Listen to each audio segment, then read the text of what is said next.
भगवान शिव, जिन्हें संहार और करुणा का स्वरूप कहा जाता है, वो भी कर्म के चक्र से परे नहीं थे। उन्हें भी श्राप मिले और उन्होंने भी श्राप दिए। इन 5 श्रापों में छिपे हैं लोक, वेद और पौराणिक दर्शन के अमिट रहस्य। आज जानते हैं वे 2 श्राप जो शिव ने सहन किए और 3 श्राप जो उन्होंने धर्म की रक्षा हेतु दिए। भाग 1, जो श्राप शिव को मिले। 1, दक्ष प्रजापति का श्राप, यज्ञों से बहिष्करण। एक बार एक देवसभा में भगवान शिव ने दक्ष प्रजापति को अभिवादन नहीं किया। दक्ष ने इसे अपना अपमान माना। क्रोध में आकर उन्होंने महादेव को श्राप दिया, तू यज्ञों में भाग नहीं ले सकेगा, न तुझे आहुति अर्पित होगी, न पुकारा जाएगा। आज का प्रभाव, यज्ञों में शिवलिंग की स्थापना तो होती है, परंतु अधिकतर वैदिक विधियों में शिव को सीधी आहुति नहीं दी जाती। उनकी पूजा अलग से मंत्रों, जलाभिषेक और ध्यान से होती है। दूसरा, तुलसी का श्राप, शिव पूजा से बहिष्कार। असुरराज जलंधर अजेय था, क्योंकि उसकी पत्नी वृंदा पतिव्रता थी। देवताओं की विनती पर भगवान विष्णु ने वृंदा की श्रद्धा को भ्रम से भंग किया। जलंधर मारा गया। वृंदा टूटी और रोष में बोली, यह छल शिव के आदेश पर हुआ। अब से मेरा स्वरूप तुलसी शिव की पूजा में कभी नहीं चढ़ेगा। वह तुलसी बन गई, विष्णु को प्रिय पर शिव के लिए वर्जित।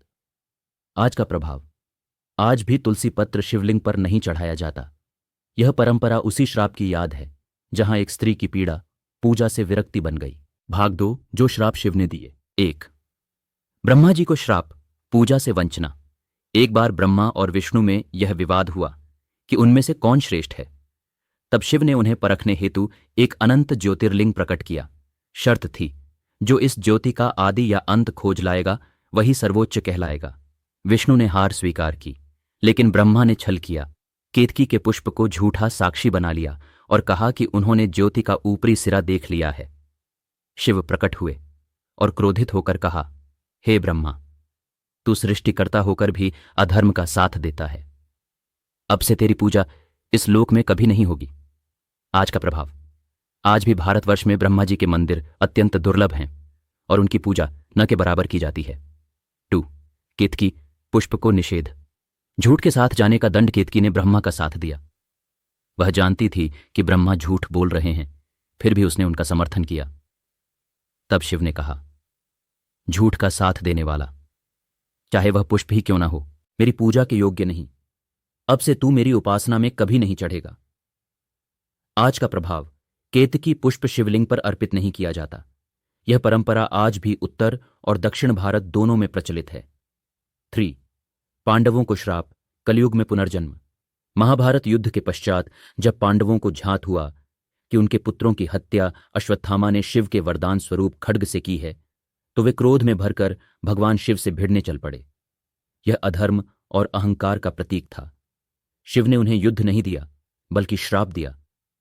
तुम्हारे इस अविवेकी कर्म का फल यही होगा कि तुम कलयुग में जन्म लेकर अपने कर्मों का फल भोगोगे। आज का प्रभाव, भविष्य पुराण के अनुसार पांडवों ने कलयुग में राजा के रूप में जन्म लेकर अपने पापों और कर्मों का प्रायश्चित्त किया। तो ये थे भगवान शिव द्वारा दिए गए 3 महाश्राप, जहां झूठ, अहंकार और अधर्म को उन्होंने दंडित किया। इन शापों में छुपा है एक शाश्वत संदेश, कर्म, सत्य और धर्म से विचलन स्वयं देवों को भी बर्दाश्त नहीं होता।